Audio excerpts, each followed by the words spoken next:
Good afternoon, sir. Deputy Director, Corporate Relations Department, KIT University, Bhubaneswar. Welcome all to the first technical KweetTalk for civil engineering. I would now welcome Dr. Sanjoy, CEO, Kontempore and the chairman of this KweetTalk session for the School of Civil Engineering. Let me welcome all our panelists, esteemed panelists. Mr. Rajiv Nehru, the InMarket lead, Asia Pacific for the Royal Institution of Chartered Surveyor, which is commonly known as RIC, a 52-year-old body established in UK to bring the standardization and global benchmarking in the built environment. Mr. Nehru, a university rank holder in civil engineering with a master in construction management from University of Pune, completed his business management program from IIM Ahmedabad, advanced project management from Liverpool John Moray University, beam management from Northumbria University, and sustainable development from University of Bangor, UK, under the prestigious of Chevening Scholarship.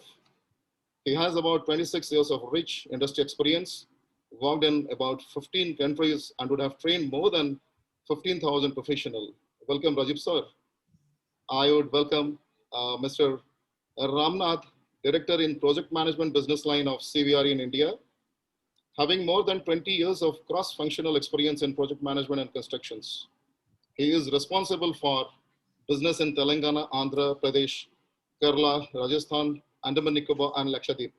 He is leading 400 team size.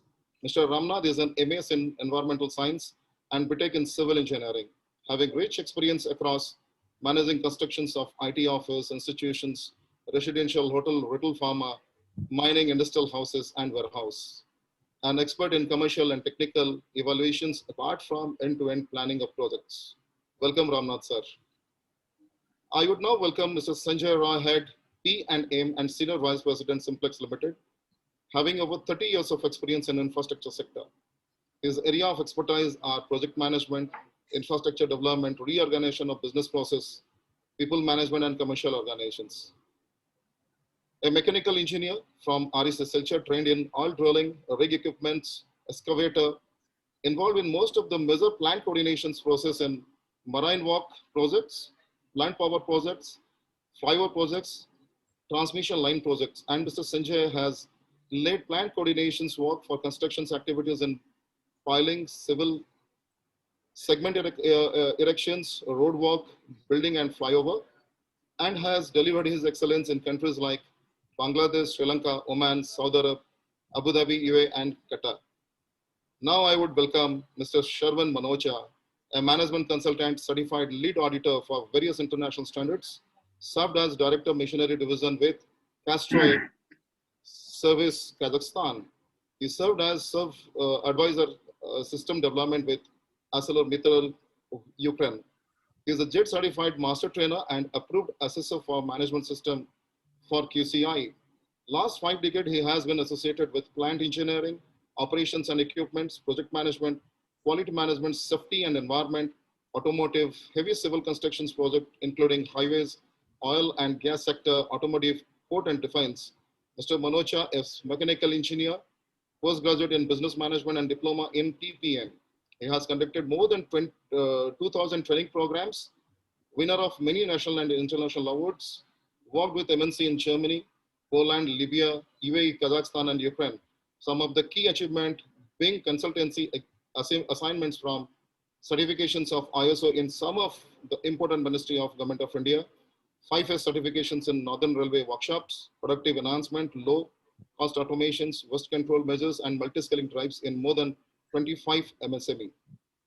Now I would welcome Professor Dr. Saranjit Singh, Director of Industry Engagement and former Professor and Dean, School of Mechanical Engineering, KIIT, a thorough corporate academia practitioner and a true role model for thousands of career aspirants, having over 27 years of experience in teaching, research, and academic administrations. He has 8 PhD scholars, 25 master dissertations, and 100 or more than 100 research publications to his credit. Dr. Singh is also the moderator of today's event.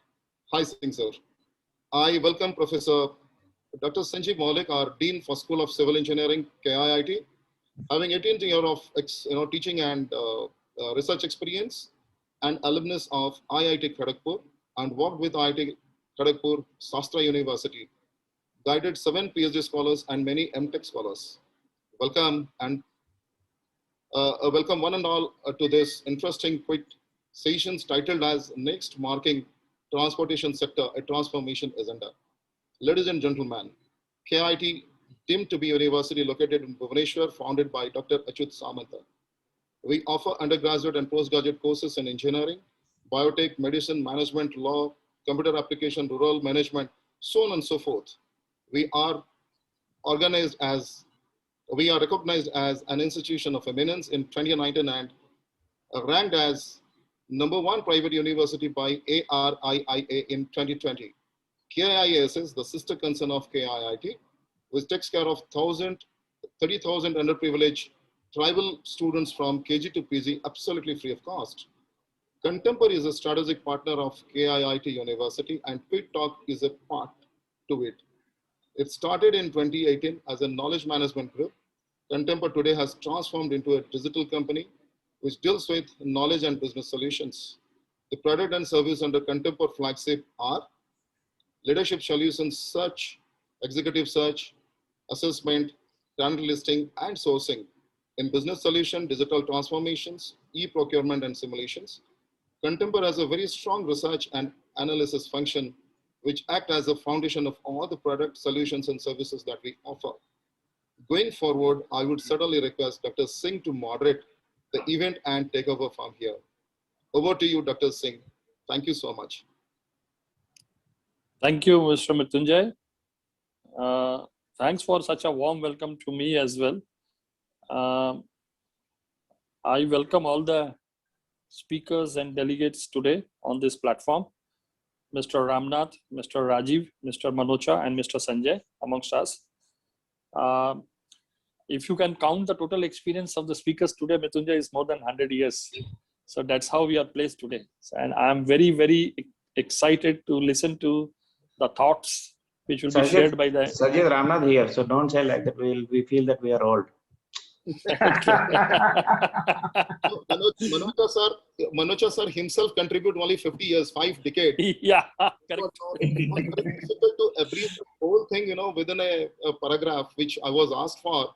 But Manocha sir, actually I'm very sorry, I have to cut short it. Otherwise, it is 50 years of experience from here to that, that end. So, that itself is a very, very, impressive as such. The best thing I know about me is that I'm a learner. Thank you, sir. Thank you for your humble attitude. Yes, so with this, I also welcome Professor Behra, who is part of our Training and Placements and Industry Engagement team. Professor Behra graduated from UC Burla and worked in industry for 5 years before coming to academics, and he works very closely with me. I also welcome all the students and faculty members and all the esteemed participants who have joined from industry through different social platforms where we advertise this KweetTalk series. Thank you for joining us. With this, I hand it over to Professor Maulik, who is the Dean for Civil Engineering, as he has already been introduced by Mr. Mrutyunjay. Professor Maulik is requested to present the USP and highlights of his school for 5 minutes, followed by we'll start with the moderation of the panel discussions. Over to you, Maulik, sir. Thank you, Singh sir. So first of all, on behalf of School of Civil and also on behalf of IEC, that is Industry Engagement Cell of our university, I welcome all esteemed speakers and also participants, starting from students, faculty members, and all staff members, to this Civil KweetTalk series.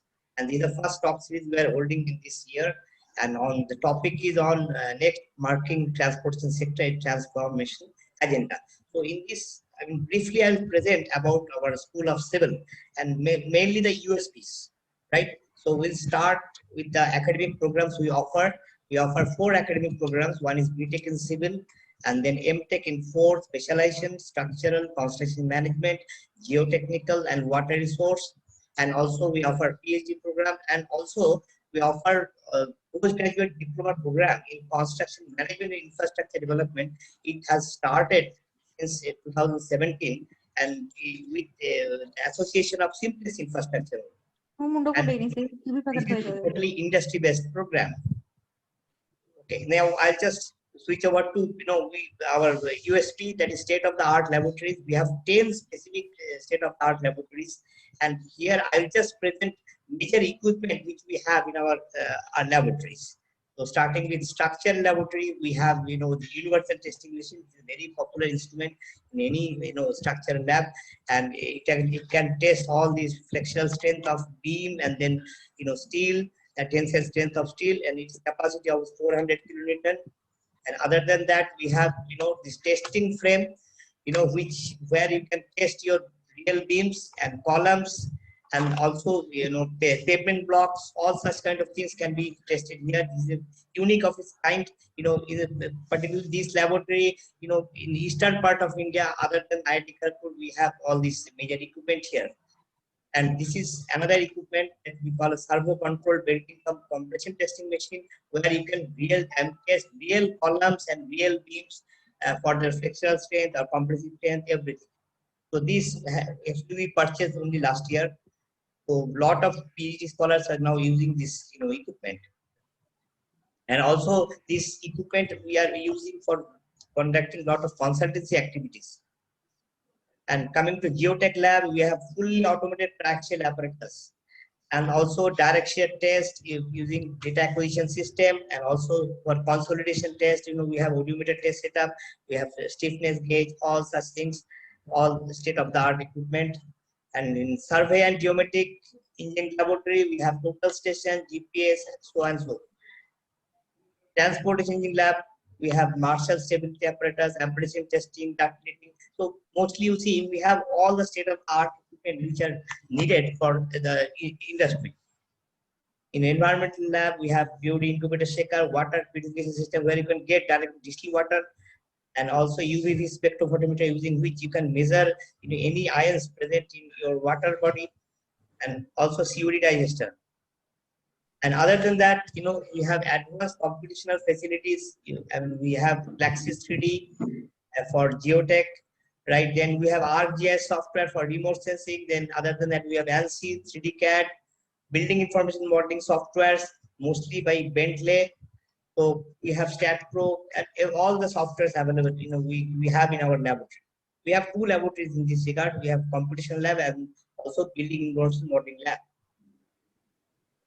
And these are some of the pictures of MOU signing which we have with Simplex infrastructure. I think you can see Bidi Munja sir, who is the chairman of Simplex infrastructure, and also with Global Archer, and also JS Renewable and Glass Academy.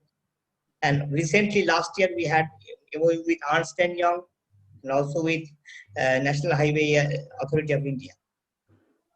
And with this, this MOU, we started many GET programs, like with Simplex infrastructure, we started site engineering, and also port and harbor engineering, we started with Global Archer, and we started recently remote sensing GS GET program with Spark and APSIS, and also we floated industry elective on form of scaffolding national DOCA. So we offered mostly subjects linked with industry, and here industry becomes part of the curriculum. That is what we are connected with the industries, and we are unique in consult services in our university. So specifically, you can classify under 3 categories. So testing of construction materials, where we use our laboratory facility. Also we prepare DPR, and also we act as third-party quality control. And also we have specialization in slope stability analysis and also landslide protection. I think I'll show you photographs. And these are the major clients: so National Highway, Ministry of Rural Development, Drinking Water Sanitation, National Highway Division, National NBCC. So these all are our major clients. And these are some of the photographs you can see. Innovative design solutions using soil names, soil protection at Kalinga Ghat. I think I'll show you the pictures. So these are the construction in progress. We have provided the solutions for this. And this is the Daringbari Ghat, NH59, where you can see landslide part. And here, as we have given solutions, soil name, Hariwal, And then construction is going on here, you can see. And these are the completed soil nail arrival. Here, our ex-director, Professor B.G. Mohammed, actually, he has a lot of experience in this field and he was involved in this project. And this is another DPR where it has been submitted just recently. That is widening of existing road of Kalinga to Valley side. That is NH 157. So I think this work also is underway. That is another work. This is on landslide assessment and remedial solution. 4 laning of Dimapur to Kohima Road. This is in Nagaland. So this work also started. DPR has been submitted. So probably this also is underway. This is on structural part for the construction indoor stadium ITTA. So you see the left hand side, what was the situation after designing this. I mean, this innovative solution has been given, and then finally you can see the newly constructed stadium. This is design, vetting, and third-party quality control for various projects we have done. For IIT Bhubaneswar, we are part of the quality control team, and also we provide engineering solutions for LIC. These are LIC staff quarters. And then coming to societal projects, we are involved. Currently, we are involved with 3 projects. So first one with E&Y Ernst & Young under the government flagship of Swachh Orissa, Swasth Orissa on fecal sludge and septic management. So we have employed 8 district coordinators for different 8 districts where septic treatment plant is being constructed by our engineers. And other than that, we have this ICSSR project, that is social determinants of water inequity systematic investigation in Bhubaneswar. And then Professor Bera is involved in rural mason training program, or as Saranjit Singh already mentioned. So in Kandhamal and both districts, so many training programs are being constructed, undergone. And this is about salient features of our FSSM project, fecal sludge and septic management. So these are the alumni students, so 2017 and 18 pass out. So we have employed them through this project, and they are acting as district coordinator for 8 different districts. And this is one, you can see picture completion of septic treatment plant at Gajapati district. Recently it has been completed. And also as a part, we are doing research work for performance evaluation of fecal sludge treatment plant at Basua Bhubaneswar. You can see there is a system, and we are doing the research work here. So investigation is going on.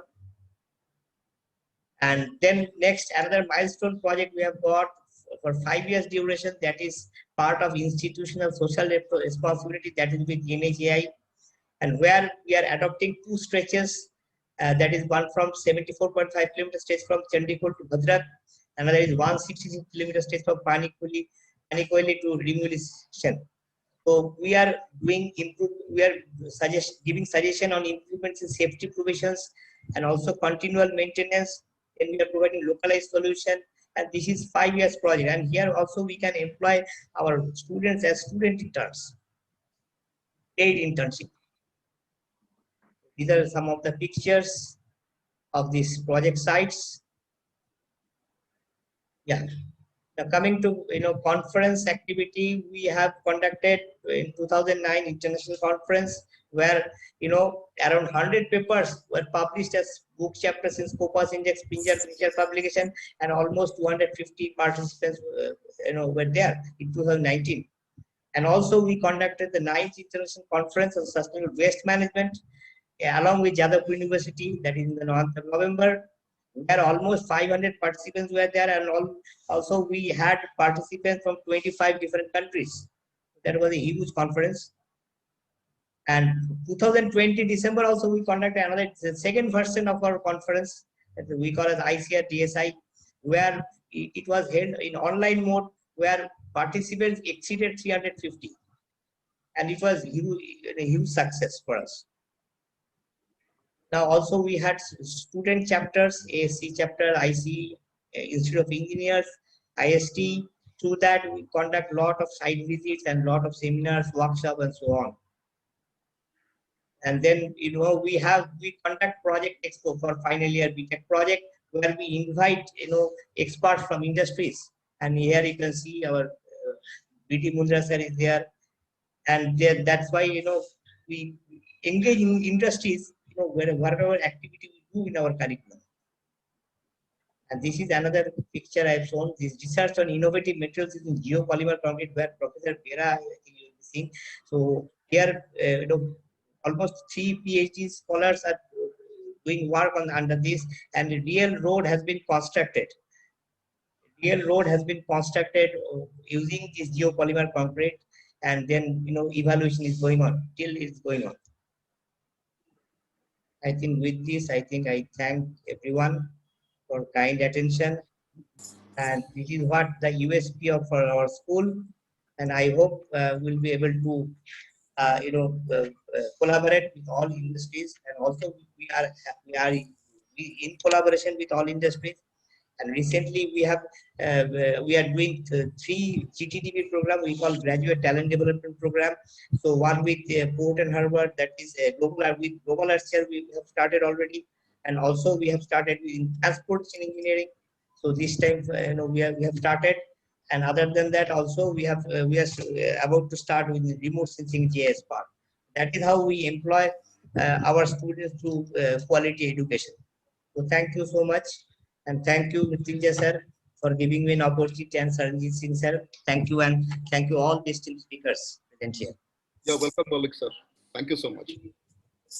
Thank you, Professor Malik, for a beautiful presentation. Probably we can now start with the actual proceedings of the KweetTalk series. And thank you, the entire team, for giving me opportunity to moderate the event with very humble this thing. I have already said that we have got a very eminent panelist today. I have to set a little bit on the context side, and have to present on the opening remarks side, and what is the expectation, probably the audience, which is majorly our students and faculty members, and some people will be joining from industry from this particular panel discussion. Though we are running short of time, so I'll just cut short, but still will like to present for a couple of minutes my thought process and certain points which I could able to gather. So as far as I'm concerned, looking at the theme of today's discussion, which is the next marking transportation sector, I would like to see that the 3 major trends or the drivers for the next marking of the new generation transportation sector need to be touched upon. And these 3 trends have been very, very generalized way has been classified. One will be socio-economic trends and drivers. The other could be the demographic trends and drivers. And the third one could be the technological trends and drivers. We all will admit that the world today has been seeing a lot of change in transportation sector as such. There is a huge demand of mobility.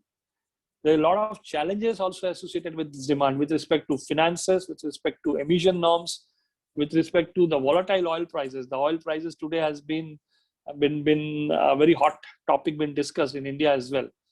So I'm sure all the decision makers which have been involved, all the policy planning and other related activities for the decision makers, they might be putting up their mind to come up with proper solutions and to properly develop a transportation system which is capable of meeting the future demands of society, keeping the economy also in mind.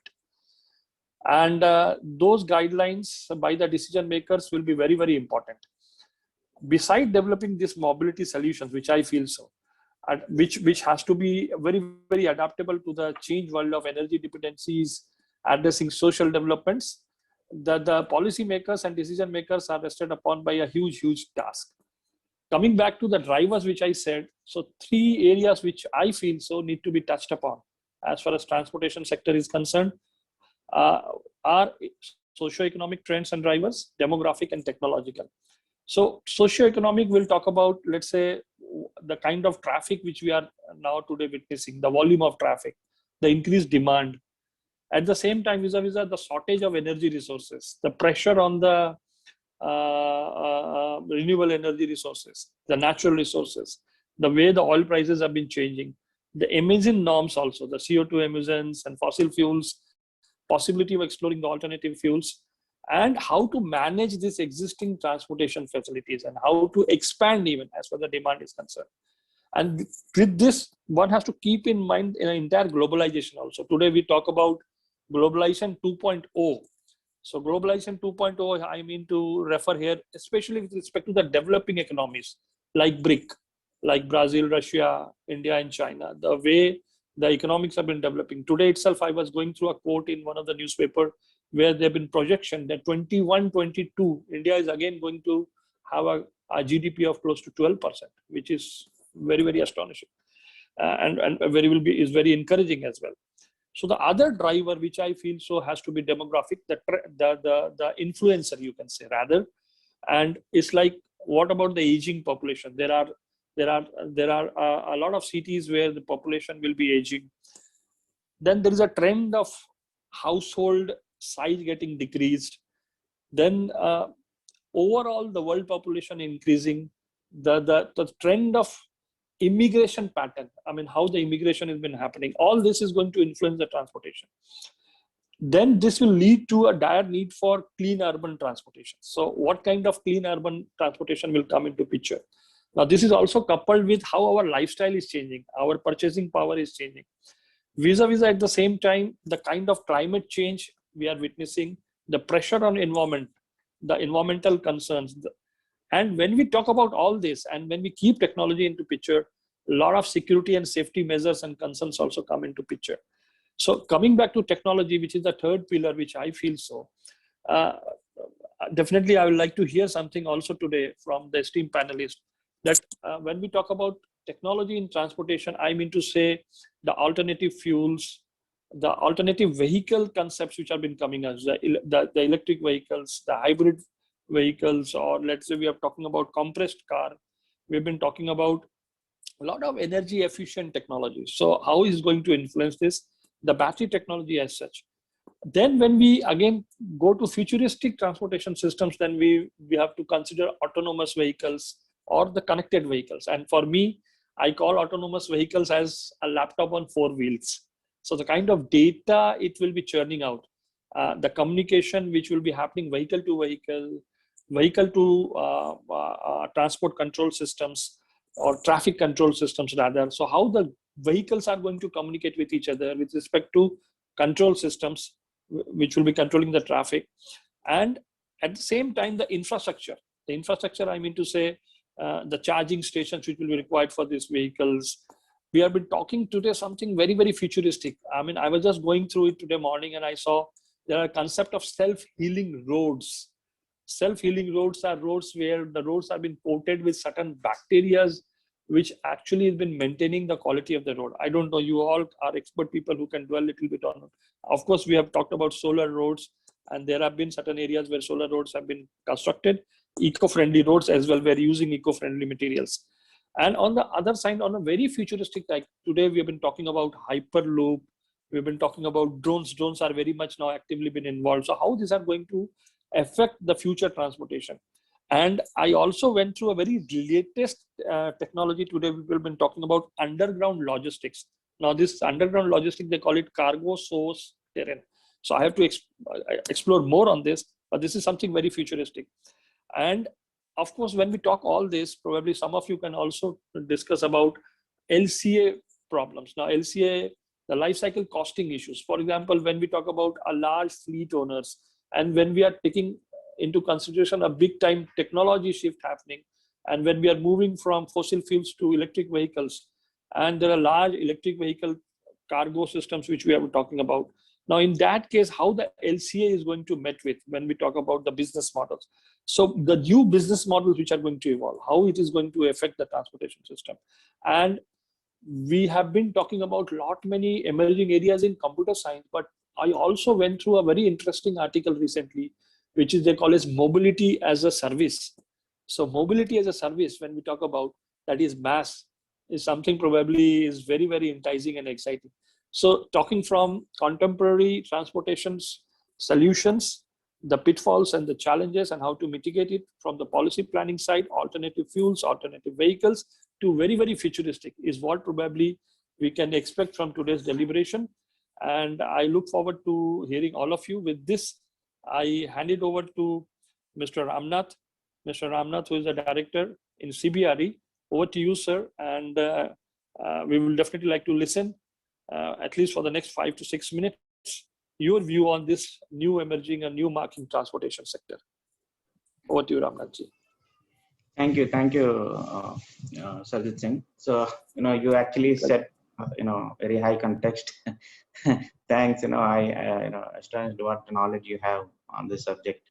And thanks to Mrutyunjay, he is actually behind me for, most of the time to get, my time, because I'm busy in, many things, I travel a lot. So because of that, I could not able to make earlier. And I'm very honored to be panel in this panel. So, to all the speakers who are all there. So good evening all who, good afternoon all who are all, participants. I believe most of them are the students, and some industrial thing. So today's topic, what they selected is a very, very interesting topic, is next marking of transportation. This is something everybody has to look at, and day in, day out, we all, either what are the way we are experience this. So after pandemic, the digital transformation is rapidly, gone high, where, civil engineering, because I am also civil engineer. So when civil engineering is actually taking, a lot of shapes and turns after the pandemic. Before that, it is very, it's happened, but it's been very slow. But now it's, rapid changes, and there are many startups are coming, and for the solutions, to give that. So the transportation in as per my knowledge, we need to look at the, the major things, what Saranjit Singh explained, the maintenance, the operations of the, and the, energy alternate, fuels has to be used. Apart from that, we need to look at the, how to easy, in addition to that, what we have to look at is the comfort. So most, all the, all of us look at the comfort of, transport. And now today we are not only looking at the human, and we are also looking at goods. And if you look at e-commerce is actually, the most, put pressure on the logistics. They are inventing a lot to, move the goods from, one location to other location. So we've been experienced, I personally, warehouse, we never seen, at least 3 years before, using a robotics, warehousing, the segregation. I'll take few names: Amazon, Flipkart, and all. We do deliver the projects for them. So we've been involved in the, segregation and all the robotization. So these are all use the conveyor belts and picking up and segregation, everything. A lot of, AI being used, alternate intelligence, artificial intelligence being used. So coming to the our topic, this, we have to look at the things on, safety of the transportation, and the safety is the most primary thing, we have to look at. And the, alternate fuels, and the how the product, because there are many players in the transportation segment, not, not only government is doing. We all know that, there are many agencies are there. So now, if you look at the subjects what we have in as a part of civil engineering, and now the present trend, what is happening, I feel there's a gap to overcome the present scenario to that. That is where we need to bridge the research. A lot of research has to be done on this part, and the technology what been there. There are many areas being, redefined. I would say urban space, if you look at the urban space, is completely redefined. And now we are talking about the, the testings are happening in the, high speed trains. So if you can, if you're traveling, overnight to, one place, now you're traveling in 3 hours. This completely changed the urban space definition.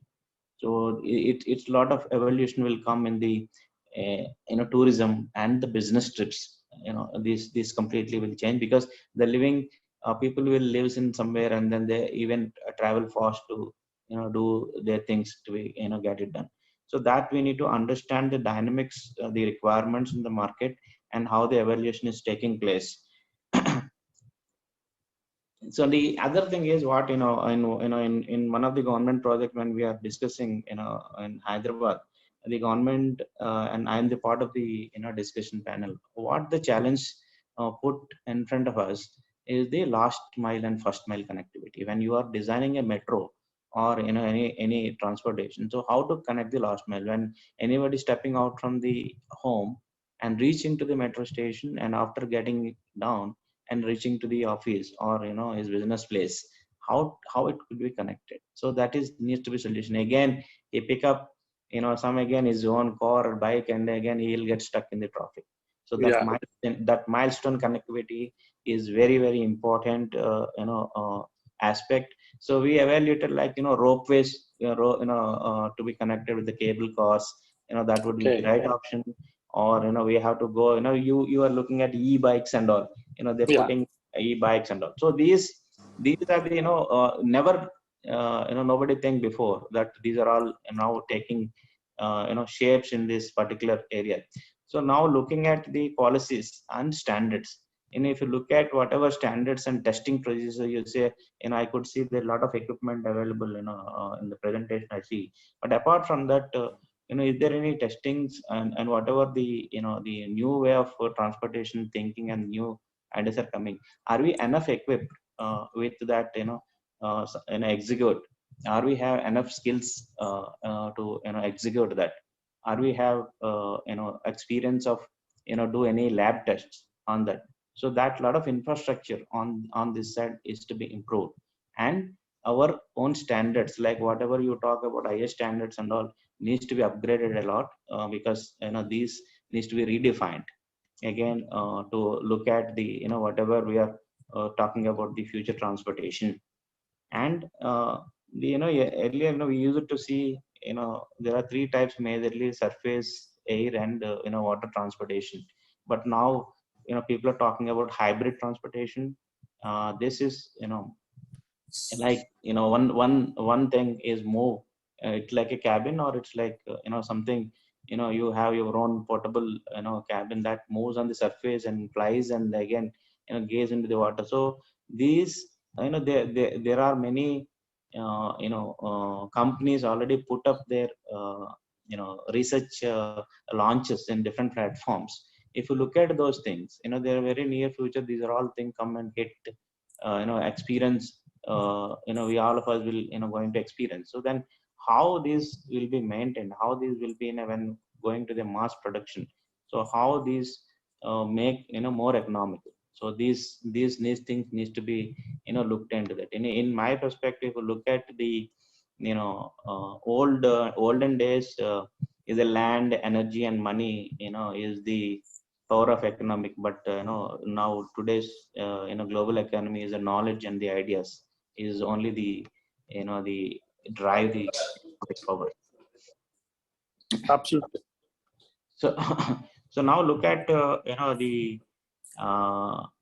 if you look at, and I don't know how many people are gone inside, experience this when air traffic control room, if you go there and if you look at those, how this moves and how it is moving, and somebody will control. The same thing will happens when Saranjit Singh is talking about the how the control to the road traffic and all. So these also will be driven, you would see there are many companies coming up now, autonomous vehicles. This is you need not to drive the vehicle, it goes on, it function, it goes, it take you the destination, you can do whatever you want in the car, but the vehicle still moves. So with these functions, and then we have a control room and control all the traffic and vehicles, where the signal to stop, where the signal to clear, and these all will be controlled, the vehicles, and then the traffic will go smooth. If you look at, just imagine, and you are tired, and the car, your car knows that you are tired, and you need a coffee, and it knows that where you will take your choice and then take you there. By the time you reach there, it pays the bill and get the coffee to you. Yeah. So that's the where the innovations are happening. So when you look at those things, how are we, our standards and the policies is enough, good enough to take care of these developments. That's where the more students what you are there, and the industrial experts has to contribute a lot and spend, because the younger minds are have a lot of power to innovate things. Industrial experts will bring the policies and bring the the standardization, look at the economies so that they will support on this development of all these things. I also get to know that luminous pathways. So this is something you can. It's a synthetic material. One substance they'll add and put. They. I think if I'm not wrong, Norway they tested this and laid. It will absorb the solar and nighttime it illuminate. There's no power, no light not required, then it illuminates. So the road surface itself is it's called luminous pathways. So this is how we lay the surface subsurface. Being a civil engineer, we need to think about how to hold that the top surface, how it reacts and how it bonded to the bottom. So where it is defined. So that needs to be think a lot and then do a lot of research on those things. And you look at the we're talking about cars, but Finland and Norway, the Netherlands is gone ahead, and then the autonomous ships been already they been moving. They proved that it has been much simpler and easy to handle the goods and anything on the these things. So it's not, we're not only thinking about surface. In these evaluation will takes place in all the modes. So there where human intervention will be minimized, and all the the artificial intelligence and data is mostly drivers in the transportation. As per my knowledge, if you look at I remember always one example of when digital cameras before coming, Kodak is the they are the company produce the films, because they are not taken up the advancement of this thing. Now they're nowhere. So similarly, we need to update. It is not that we are talking about. I completely agree. Alternate fueling, alternate this thing, but we need to think one step ahead, and all needs to be on other side. Not only we know that the government initiatives and policies will take a lot some time, but we as being an engineer and being in a professional in industry, we need to guide and suggest the respective bodies that what needs to be done. So that we need to have a role. So Absolutely. I think I hand over to my next panelist. Thank you, Ramnadh ji. I mean, for illustrating everything end to end so well. I mean, I'll take a cue. You mentioned it very nicely, connecting the dots, and that the last dot with the first dot. And you also talked about innovations in keeping in picture this, connecting the dots, and the kind of innovations happening. There is something very interesting, probably, which we will discuss in course of time, which we call as rebound effect. So because we are also involved as a faculty here in the university with a lot of cutting edge research which we do as a basic part of a research. Might not be completely applied research, but in universities today we are also now looking into applied research as well. And there is a concept called rebound effect, which we'll discuss, and when we'll discuss on the R&D part and how the universities can play a role. So thank you, Ramnadh. With this, I move on to the next speaker on the panel discussion. On the panel today, Mr. Rajiv Nehru. And over to you, Rajiv ji. We'd like to listen your views as well on the theme of the today's discussion. Thank you, Dr. Singh. Thanks first for the invitation, and second for quickly bringing up a very nice topic to the fore. I think this topic is important because I handle in my professional capacity 11 markets globally, including Hong Kong, Singapore, China, Australia, New Zealand, and South Asia. And right, transportation is an issue everywhere in the world, not only in India. But India has the advantage that we are starting from zero. So we can really build something very new. So I have a small presentation for all of you, just to bear with me.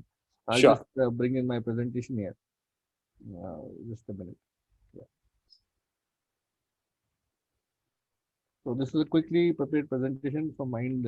Is there any spelling mistakes for that? Can you see the presentation, please? Yeah, absolutely. Yeah. Okay.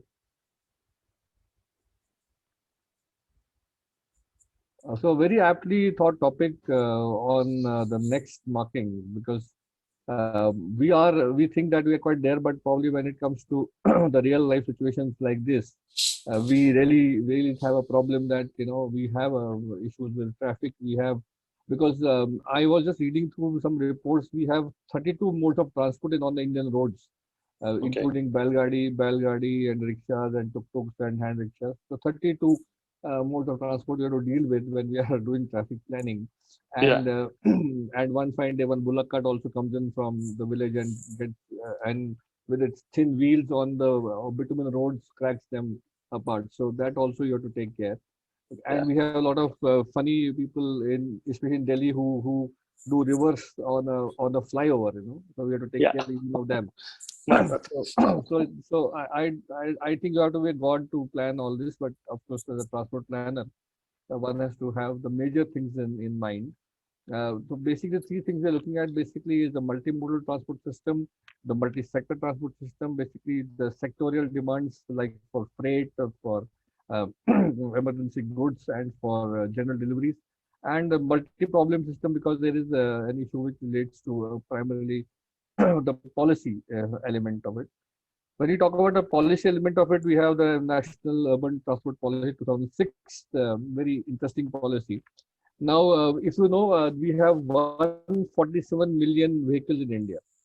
And the funny part is, Right. out of 147 million vehicles in India, we have 75% are the motorcycles. Okay. While you build roads for the cars, what do you do for the motorcycle? That's one problem. Second thing is a motorcycle, like maybe Singh Saab, it will suit him. He has a bullet. It will Yeah. easily take 20 square feet of space on the road. And while Yeah. my bus will take 600 square feet, my bus will carry around 60 people, and the motorbike will carry one Dr. Singh. So imagine what will happen to the road. Okay, Yeah. so this policy is all about that, trying to make it sustainable. And obviously, we are pushing in India, funnily, to a place where you have to have sustainable transport systems like walking or cycle. But I hardly see any cycle tracks being built anywhere, and really, if they are not used. I saw one in Pune 6 years back where the municipal commissioner had a ride on the first day, and next day the hawkers were on that cycle track. So this is a problem we'll have to not only build but maintain. But the policy is good. The policy is futuristic, where they plan to have almost 4 lakh kilometer of road by 2030. So that is the idea, and basically the policy works upon various sustainable methods of transport. And as Ramnadh said, this last mile connectivity is a problem anyway.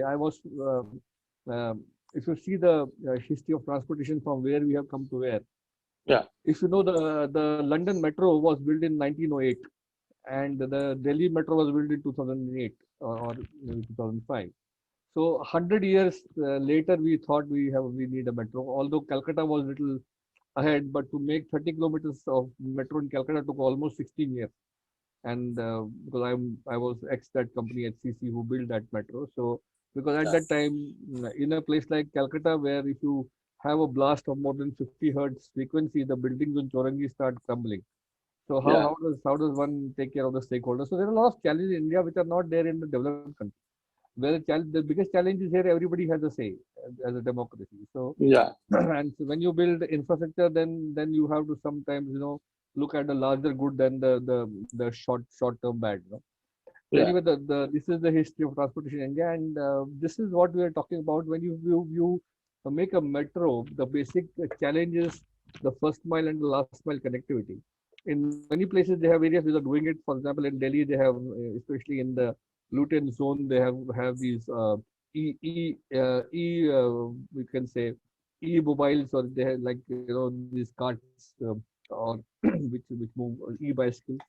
Yeah. First mile connectivity also is an issue. So in Singapore, if you is one of the best examples of the integrated transport system, where a BRT maps to an LRT and LRT maps to the local bus system.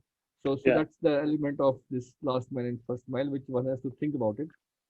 See, if you see the case study of Delhi, Noida DND, what was happening, that the DND made work travel very fast. But the problem is, the moment the people came out of DND, they got stuck either side of Delhi or Noida. So it should not happen that a faster system will create a clog at the entry or at the end. So designing and asset management is like that. So if you see the chart here, basically from the planning aspect, we have to start, and it has to carry through the intelligence through to maintenance. You have to create maintenance elements as well. If you take the case study of Badarpur flyover, which I was handling as vice president in HCC. Now Sure. the Badarpur flyover, the problem was it is in two states, Haryana and Delhi, and the vehicles the buses who go from Delhi have to turn under the flyover because they can't go to Haryana state, and Right. Okay. vice versa. Okay. So the start point of the flyover was Haryana state border, where you have to make the first pier there and then start both sides. Because that was the bottleneck. So your execution planning also will have to start from the planning of the socio-economical, the political, the stakeholders who are there, who could be legal or illegal. That's a different issue. But what happened? Why HCC still has to get 850 crore rupee claim from MSRDC, because the fishermen one day said that my fish can't reproduce because HCC has put the piers in the sea. So that's Yeah. obviously there were some hands behind it, so that's fine. Because I was in HCC that time and I could see Okay. the whole gimmick there.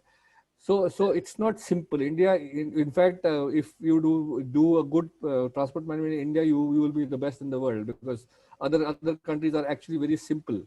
Like Yeah. in Sweden, for example, 95% of vehicles are hybrid or solar vehicles. So that's the the level of approach there. Now, if you look at a smart road, this is quite difficult, because there are so many things you have to track and trap, especially on junctions. If you look at pollution controlling, if you look at bicycles moving in, pedestrian walks, the timing of the vehicles, crossroads. So it's a hugely intricate design, and it is not simple. It's not a weak hearts job. Basically, it's Yeah.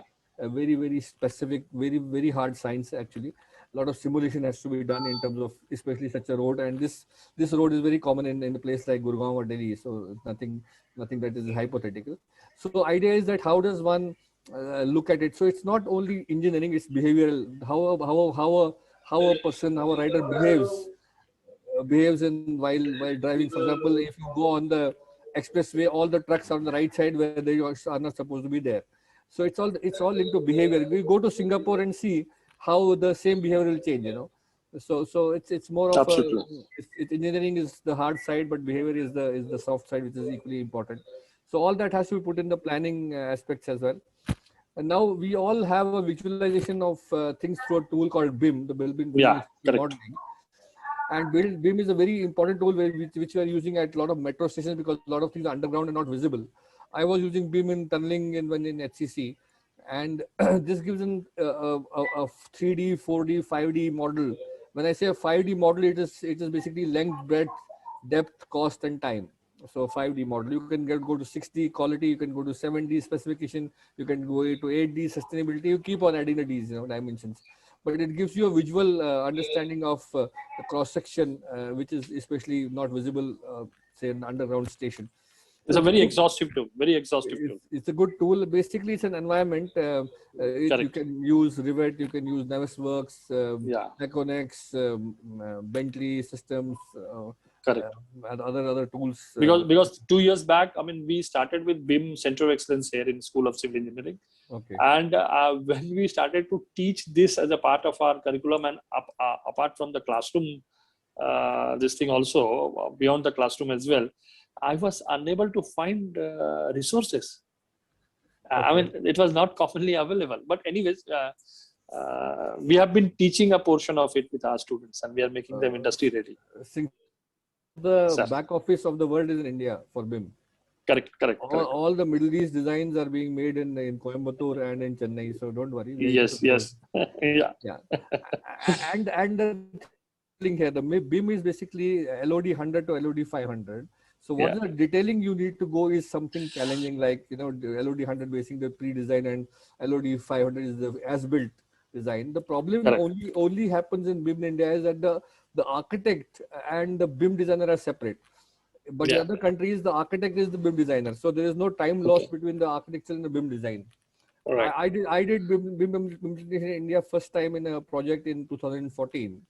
Okay. And while I was casting the 7th slab, the BIM model came for the 3rd slab. So that was the problem. So because there was a third party who was engaged in doing the BIM, which should have been the architect himself. So these things are getting ironed out, not the problem. Now we're looking at BIM integration with GIS framework, because then you will do the real time modeling, you can do the logistics planning, you can do the clash detections, especially when you're looking at a connected system. Right.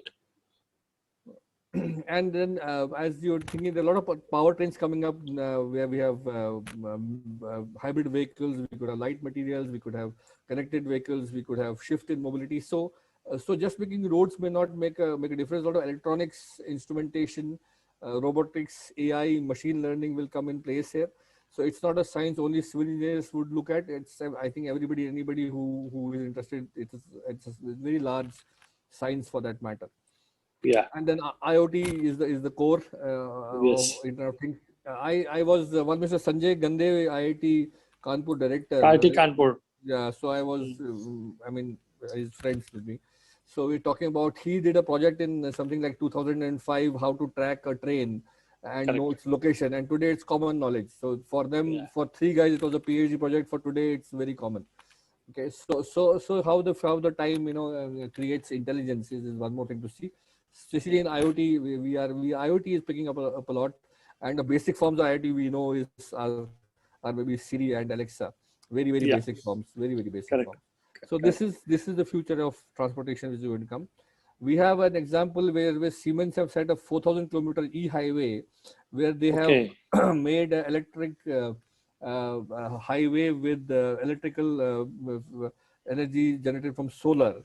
And all the trucks moves on that electric highway, and they have 80% reduction in emissions, because they are under COP21. Environment emissions of carbon also is a big problem. Not only using solar, but emitting less is also an important aspect. So this is going to come. They already have 4,000 kilometers done so far, and this is the way to go. And probably this is the future, and probably beyond this. So this is my thinking about how this sector is going to shape up. And then how it's going to build more. Any questions are most welcome. Thank you. Yeah, thank you, Rajiv. We definitely will take up the questions at the end, and a very thorough presentation. I mean, Siemens e-highway is something probably we would like to dwell more on it. Sure. You presented some very apt, you can say, cases from Badarpur highway flyover and D&D flyover as well. I mean, this is what I was talking about, rebound effect. I mean, when you design a highway, you don't, in your policy planning, you have not kept in the exit and the entry points. So what's the congestion happening at entry and exit? So the innovations are going to be there, but will it have a rebound effect? So very nicely presented. We look forward to your contribution. I mean, not only in this session, but maybe later as well. And with this, I move on to our esteemed speaker, Mr. Manocha. Manocha sir happened to be one who I've been connected since last 6-7 years. And I adore him because of his simplicity and extremely vast knowledge. Over to you, Manocha sir, on your views on the theme of today's discussion. Thank you very much, sir. To begin with the overview, Professor Singh, you have given, and just now listening to Mr. Rajiv Nehru, innovative ideas. I want to add only that the environment is changing fantastically. These are all high intensive cost projects whenever we talk of any innovative ideas. Recently, we have seen in Uttarakhand how NTPC, that project, was washed away. Yeah. So it needs at the same time at least the high potential youth of today, right through their education, that whenever we come out with any solutions, we for our country and globally need to think of materials in terms of product life cycle, e-waste, all these new technological developments, how this material will be finally, after expiry of the life cycle, how it will be disposed of. What out of the total ingredients, materials, what can be recycled or reused? So innovation, as very rightly pointed out by Mr. Rajiv Nehru, yes, the focus should also be there, as very, live examples of Badarpur or other areas, Gurgaon Highway. Yes, we are expanding. There are so many variables, technological developments happening every second worldwide in our country too. So what I want is that the environment threats, there is nothing like problem in this world. It's only in the dictionary. Had there not been problems, probably we were not thinking of solutions. But solutions should be for the economical development, for sustainability, for the next generation as a whole. So today we have one side floods in India, and then on the other side, we are real scarcity as far as using of waterways is concerned. So there is a lot of congestion on roads. So it needs total shift from road highways to waterways.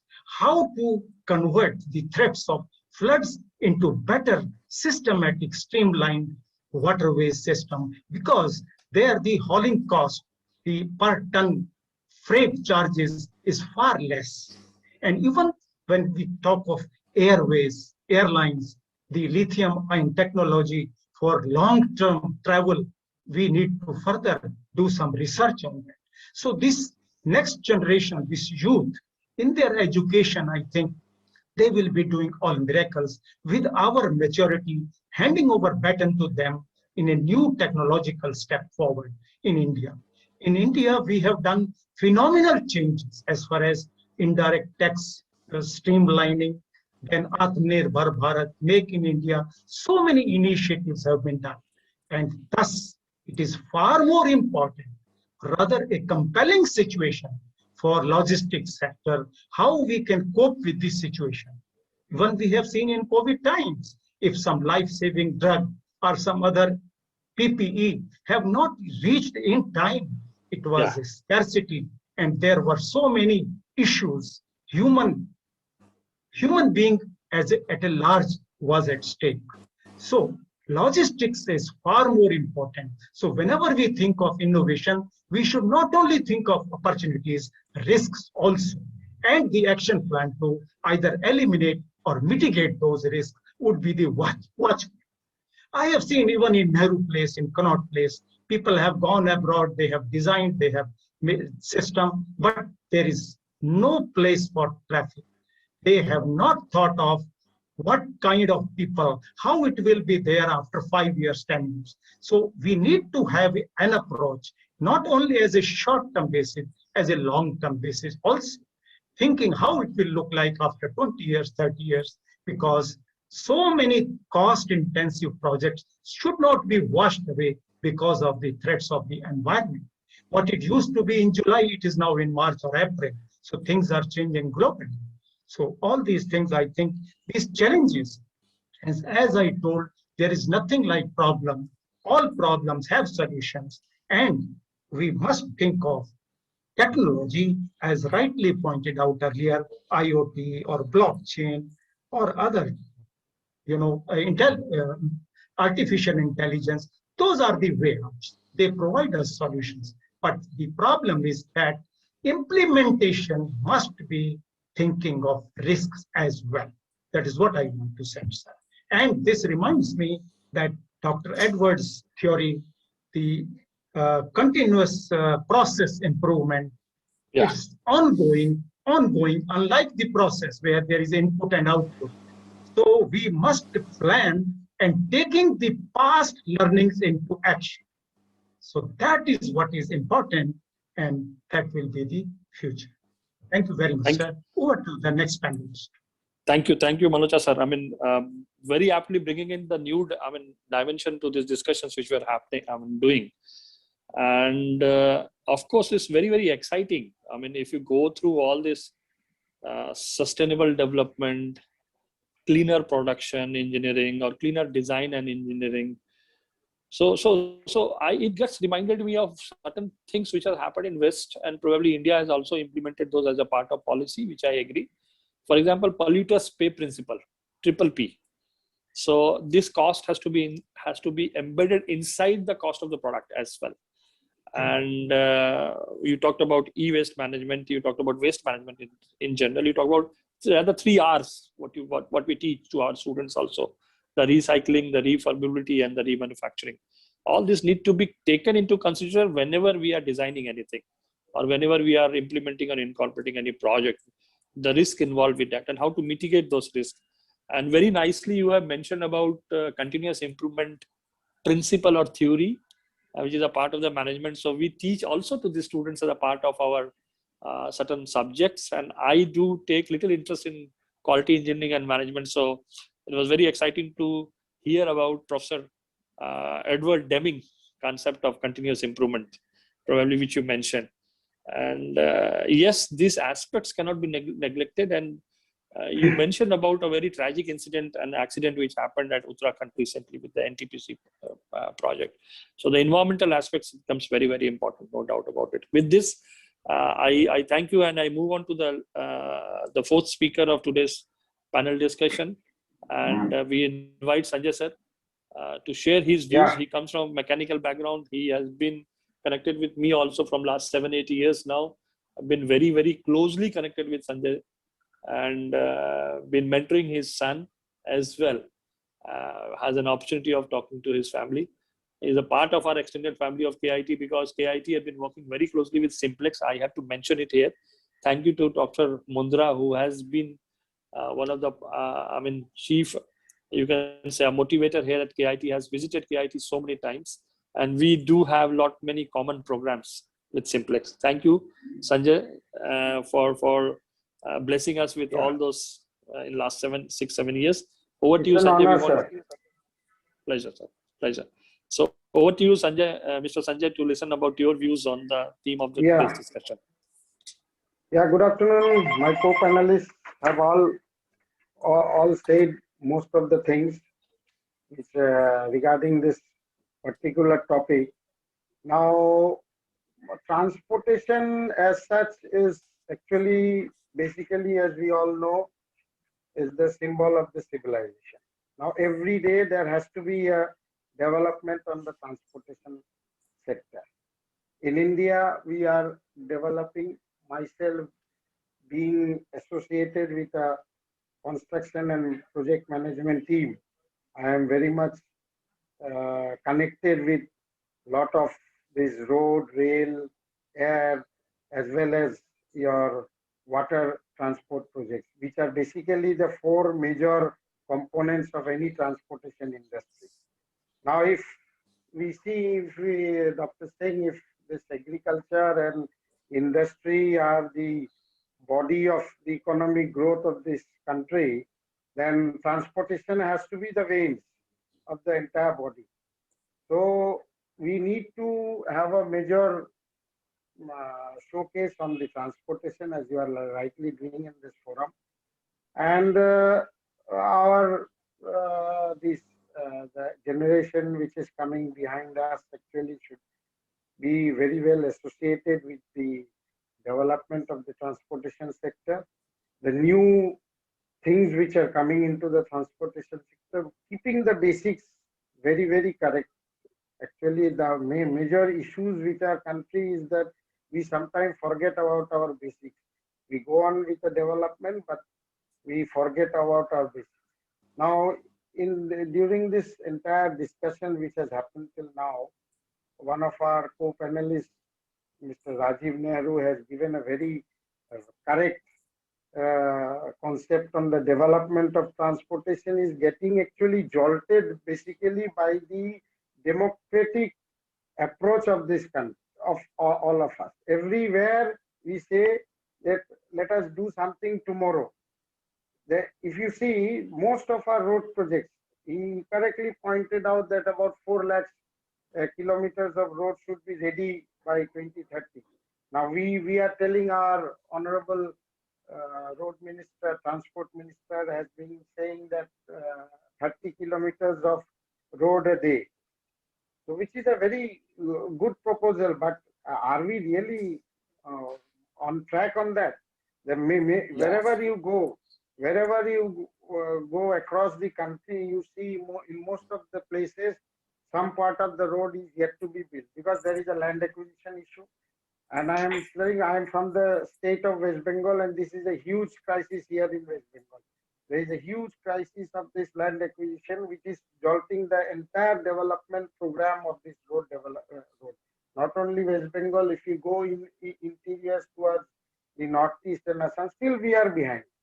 As somebody told that in 1908 we made the metro in UK, now in 2008 we started in Delhi. What about the metros? Are we giving the right connectivity? The end-to-end connectivity is not there. Except I think maybe in Delhi to some extent where you find the end-to-end connectivity there. You go to even the commercial capital of India, Bombay. We were fortunate to make the first metro in Bombay. Our organization was involved in the first metro. But that was enough. That was the end. The second metro did not come up on time. The third metro, they are really coming out every day with some kilometers of metro, but these are not getting completed. Why? Again, we think of something to be done tomorrow. That's the biggest problem. The land acquisition, the other government issues, all these are holding us. Now, as Dr. Manocha has pointed out, we should also go for some futuristic trends for this this transportation system to carry forward this transportation system. This use of plastic waste, Dr. Singh, is a great thing which has happened in this road construction technology. This plastic waste are being shredded and mixed with bitumen. Then they are taken up to a temperature of about 160 degrees centigrade, mixed in a plant, and then it's used. This has given a very high resistance towards the deformation of the road. This has stopped the deformation of the roads, increased the durability, then followed by some precast pre-stressed concrete roads which have come up. These are basically the trends which has increased the durability of the roads, the bitumen roads, because of our country having a lot of monsoon period and all these things. And earlier on, I should say, the technology was not taken forward very well by the contractors and all. So the roads were not proper. Now today the roads, as you see, have really come up well with use of newer technology. Again, we should for transportation to go forward, we should think about some other forms of fuel also. Some time back I saw some research is going on with hydrogen fuel. I don't know whether it will come because it's more pollution free. It gives a much greener transport. Then I think the availability is more. Today, the world is facing issues with the oil production and oil exploration. So I feel this hydrogen fuel will come up. Now, one thing we should be very clear about this transportation system, the safety part, not only in the roadway, the railway. Some of my esteemed co-panelists have given issues about the accidents taking place and all. Now today we are coming up with the high-speed rail. As you know, 508 kilometers of high-speed rail contract is already on the chart. Already the Bombay Ahmedabad thing, the contract has been awarded, and the work seems to have started also. Some of my colleagues are in fact working there. So now that I think L&T has been awarded. L&T has been awarded. Those packages. Some packages supposed to come up in Delhi to Amritsar or somewhere I saw. Right, sir. So that high-speed rail is also supposed to be there. So now the high-speed rail will come up, but the safety aspect has to be kept. Yes, in last few years, Dr. Singh, you may have seen that the accident part has come down a bit, but still there are scenes coming up which really hits us very badly. And So all these things in railways, the ministry has wants by 2023 100% electrification of our railway, and as well as, and out of that almost 63% is done. About 20,000 kilometers is only balanced. So that's something good. Then you can see some drones coming up in the aviation sector, which is also helping the aviation industry. So all these some new technologies, the new trends which are coming up. But I think the basics which should be followed, all engineers, the budding engineers from your institute also should go take care of the basics before you come up to the working field. We are working here, but these engineers will only come up. So I feel most of the points about the transportation sector, my co-panelists have already touched. I need not have to go beyond that. So it's a great afternoon to be with all of you. And as I told in the very beginning that I should be more of a listener than a speaker. But thanks for allowing me to join this discussion. Hope in future also we'll have such discussion with thank you esteemed panelists. Thank you. Thank you, and all the students as well as the faculty members of KIT.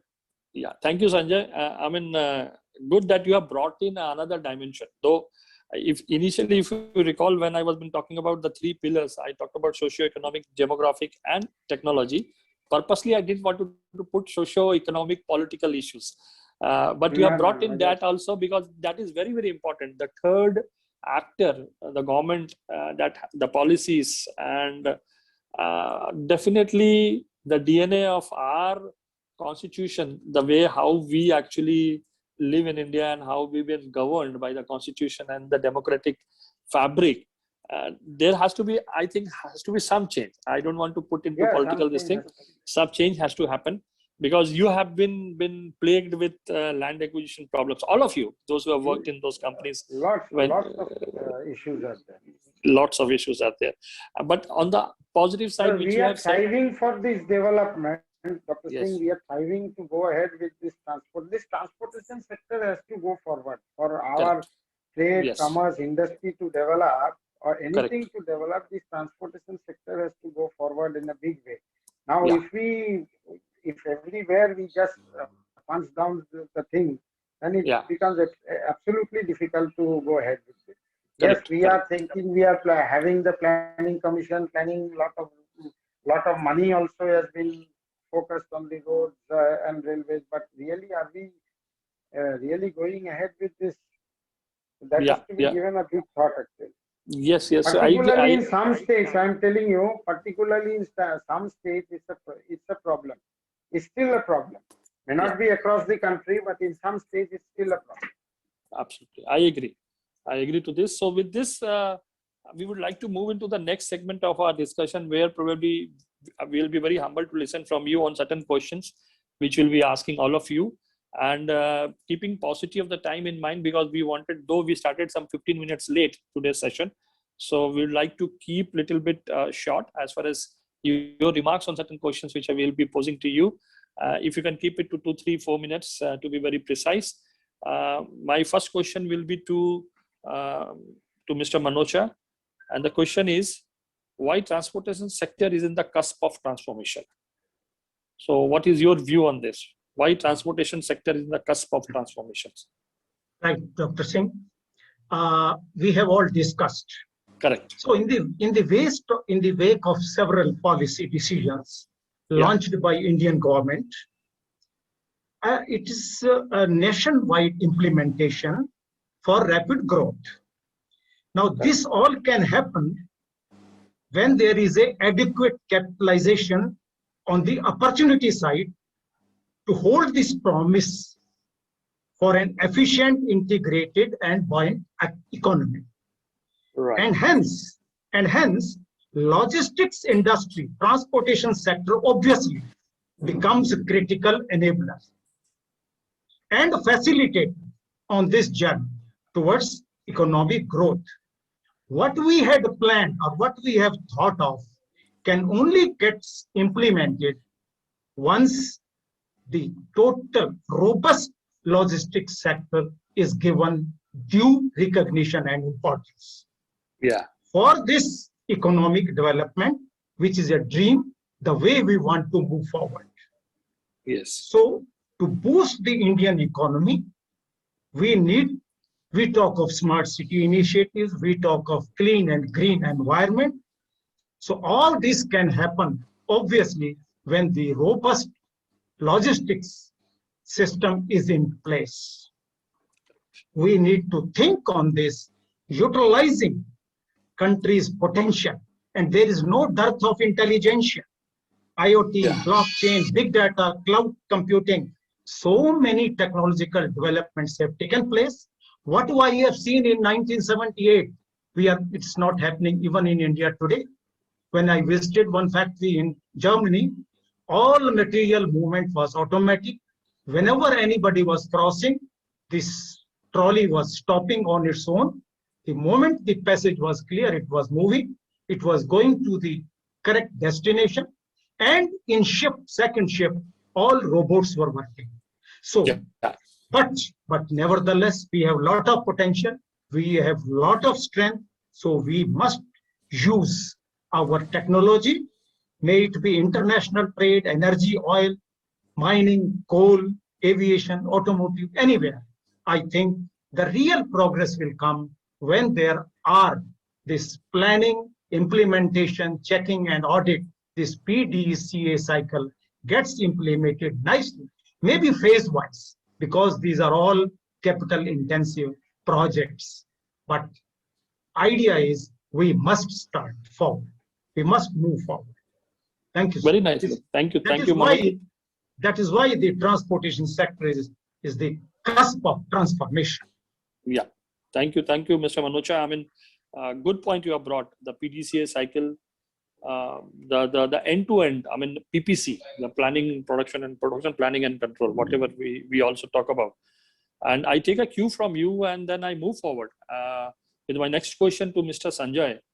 And Sanjoy sir heads the entire plant maintenance and mechanical equipment in the civil engineering sector.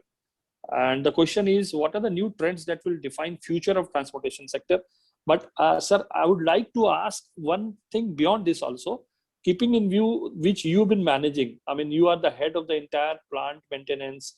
Plant engineering is one which you are handling, coming from mechanical background in a civil engineering company, in a typical EPC construction domain. So how do you find what role automation plays as far as transportation engineering or construction of roads and overhead structures are concerned? And these new trends, how you feel so need to be taught in the colleges? What do you suggest? Sir, automation plays a big role not only in the transportation sector, even in the machineries which we are using for this transportation sector or in civil construction work. The development of machineries from year after year is huge. You cannot just visualize the development which has taken place in the last 10, 12 years in the machinery fields, automation, as well as anything related to the construction machinery. Today, we are thinking of doing TBM with tunnel boring machine, much faster tunnel work. We are expecting a tunnel to be completed, say a 9-kilometer tunnel in somewhere in Manipur or in Assam, some sector. It was completed in hardly few months. Today in Calcutta, we have this metro rail tunneling work going on under the sea, not the sea, the Hooghly River. So it is completed. In one phase had a problem. The other phase was completed much before the scheduled time. So these industry, construction industry has received equipment which have really paved the way for better, much faster development of the transportation sector. as far as other trends are concerned, as I just pointed out during my discussion, was that plastic waste I had told you. This plastic Yes. waste used for bitumen is coming up in a big way. Yeah. Then the precast pre-stressed concrete is being used as a way out of removing this bituminous road, particularly in those areas where there is a high monsoon period, particularly in the northeastern sector. These concrete roads are coming up in a big way, and also in places like Kerala and others. Then the future trends has this high-speed rail to is coming up in a big way. Hopefully, in the next few years, we'll find out more high-speed rails coming up in this country itself. Of course, unless this metro, this Bombay Ahmedabad route is the construction is done, we are not very sure how fast and how well it will come up. But we are hoping that with L&T being given the contract, it should be a good one, definitely. Then, as I told you, hydrogen fuel should be there. Though it is only in the research stages, but we feel that something has to come up in that also. Their autonomous driving, autonomous transports are here to stay and will play a big part also in the next few years. So, sir, these are the things which I have to point out. Basically, if future trends are there, Thank you. as far as the transportation sector is concerned. I think some of my panelists can also enlighten us on this also if they have something in their mind on this. Yeah, definitely. Thank you, Thank you, Mr. Sanjoy. Very well. You have pointed all the, things probably as far as the future trends are concerned. Coming back to one point which was mentioned was hydrogen fuel engines. We at KIT, because I've been tempted to put little light here and just the information of all, because I represent School of Mechanical as a professor there. So we have a well-laid labs in the areas of IC engines, and there is a small group of faculty members who have done their postdocs and doctorate from some of the major universities in Europe, and they have been concentrating their research in the area of hydrogen fuel. IIT Delhi has been epicenter of these activities as far as academics are concerned in India. Professor Das is one of a very renowned professor there. He is now a professor emeritus there, and he comes from Bhubaneswar. So we approached him that whether he will be coming to KIT. This was 1 year back, but now since he's still been offered as an emeritus professor role at IIT Delhi, he is continuing himself there. But probably we want to very consciously develop R&D in the area of hydrogen fuels here in KIT as well. And I think in India, we are on a mature stage of developing this as an alternative fuel is concerned. Yeah, we are in a mature stage. And this is what I wanted to share. With this, I move on to Mr. Rajiv Nehru ji. And my question to you, definitely you mentioned and you brought in some of the points with respect to policy and planning, with respect to transportation system. But the question is, again, pertaining to that, in little bit more detail, we would like to know from you, what areas of policy and planning need to be addressed to develop a robust transportation system? Over to you, Rajiv. So, basic idea is do not treat India as Europe or Singapore, first thing, because the needs are different, the behaviors are different.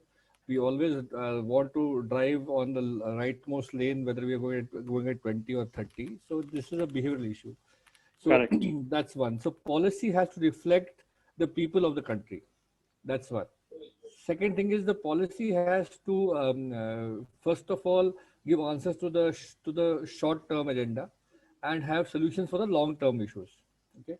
Now there was a discussion about Delhi Metro, and it was being planned whether we go for broad gauge or meter gauge or standard gauge of metro. Yeah. And then somebody gave a study, like with respect to our academicians. A study said that Delhi Metro will be infeasible in terms of traffic in 2017. But the problem is the same figure came as early 2012. Okay, So as soon as the metro was made, the traffic was so much that it became infeasible. Now the problem is whether the academicians had a wrong assumption, or they were given a Correct. data which we were supposed to work only with that data. So Yeah. idea is are we closing our minds because somebody gives us a set of things to discuss, or are we not taking, as I said, don't treat India as Europe. In Europe, I remember when I went as a traveling scholar in 2006. Right. We were six of us. We boarded one bus which was empty, and the bus driver was very, very happy to see us. He said, "Wow, great day! I will get my bonus today." So I said, "Why you get a bonus?" He said, "If I get more than 5 people in my bus, I get a bonus on that day." Wow. Okay. So this was in Wales, in UK. Yeah. So India is not. I mean, the bus driver here says, "If I can sit on my seat and drive, that is a lucky day for me." Otherwise people push him down the window. Correct. So idea, other than the policy, unfortunately, in India is made by bureaucrats. Sorry to say. But I think it should be more with the user. Yeah. What are the user issues? For example, let me give you a simple example. We have Bombay Delhi highway. We have India Mumbai Pune expressway, Baroda Ahmedabad expressway. They are very straight roads. I also 15 days back holidaying in Gopalpur and Right. and very beautiful roads. Yes. Good roads. Now the thing is that if on the road have there are IRC guidelines of what is the bump ratio, what is the how many what is the ratio of in terms of driving comfort, but nowhere it says that if a driver is falling asleep on that road, what to do with it. Okay. Now then you can say, Rajiv, it is your problem if you want to sleep on the road. But if you go to Sweden, or if you go to anywhere in a better developed country in Europe, anywhere in Scandinavia, they have rumble strips near the median, and just 1 foot from the median. And the moment your car turns to the median or away from to the curb, the rumble strips come on the tire, and you know when to wake up. Correct. This is very simple but very useful in terms of the problem in India is we don't give enough importance to human life. We give more importance to probably what we want to ape, what we want to show as a bureaucrat to my government and my state and my prime minister. And one good thing has happened. I remember we had a program called the Karnataka Highway State Development Program, KSHIP program in Karnataka, and I was lucky in 2003 to formulate a contract document of that particular program. And the innovation what we did was that many companies who got road projects were the first timers in road projects. Right. I want to name the companies. They became first timers. They just got 500 kilometer road and they came on and they started building it. They just wanted to start building it. Now the contract was formulated in such a way that the contract is measured every 50 kilometers. Okay. So I can award you 500 kilometers, but if you default in any 50 kilometer of the road, the contract is given to the next L2 straight away. Okay. So the L2 is waiting for you to default. And yes. you are careful not to default because you have a pressure of. So this was implemented in Karnataka through Mr. C. Rangaswamy, a very good chief secretary that time. Yeah. I was that time director of NICMAR Pune. So I was on the board of KSHIP and we formulated it. So it's not policy, it is implementation. It is the contract documentation which is very crucial for everything, not only for like Mr. Roy. I mean, I am very close to BDM, so I know Simplex. Yeah. So Simplex, Gammon, HCC, why we suffer? Because in fact, many of the road projects which are taken between 2005 and 2010 were undercut by as much as minus 30%. Wow. So if Simplex is taking a project from day one, it is a 30% loss. Now, how do we do it? We go for claims. Correct. Because we are very sure of the bad drafting of the contract document. Yes. Okay. Yes. So that's so which type of contract, whether we go for a design build contract, whether we go for a rate, lump sum, cost plus, LSTK, depends, So it's not only policy, it is the implementation of how the policy on the ground. And whether now Bombay Pune Expressway is supposed to be the best done expressway because there was one IS officer, Mr. Sinha, who did a great job. No, he did not do a great job. I'll tell you why he did not do a great job. Because initially when Reliance was given the contract, they bid 6,600 crores for that project. And then MSRDC finished in 1,530 crores. And MSS was very happy. Wow, we did a great job, Reliance Chore. But they forgot that all the land assembly was with the government when MSRD took over, whereas Reliance had to pay market value to the farmers. Market value. Yes. And forest department comes from nowhere to trouble you. You know that. Yeah. So you should not demotivate the private operators, because Bandravali Steel Link is made by HCC. There's a big claim there. They are demotivated. Now Trans Harbour Link is done by Tata Projects and many other companies. So you have to motivate the private operator, because government sorry to say, government ki bas ki nahi hai to construct in such a way. And HCC, for example, I know when I was doing projects in Bandipur in North Kashmir, when we were doing Kishinegar Hyderabad project, which is on the border, I was doing Tista 4 just near Sikkim. Sikkim, yeah. Dam projects and fiber. So we had consultants from all over the world. My geologist was also Austria. My project consultant was Parson Biggra from USA. Yeah. Every machine consultant equipment was somebody from Sweden. So it's not common. We employ a lot of foreigners now also as an Indian company. So don't disadvantage the Indian company. Don't underestimate the Indian company. Okay. Absolutely. It's a problem with the short-sightedness of the policy. Yes. Implementation. Policy is the implementation part. Policy may be great at its own end, but implementable policy, like we have a constructible design, it's an implementable policy has to be put in place, and only those people like Sanjay or Sharvan Saab or Ramnadh or people like you who have the pain and who know what it means at the last consumer level, only they could give highlights. That's a public consultation in these things is very important. Yeah, agreed. So that's from so absolutely. I mean, if I have to say one line on what you actually expressed, sir, I'll say from my mechanical bent of mind will say it has to be user defined design for policy. User defined design for policy.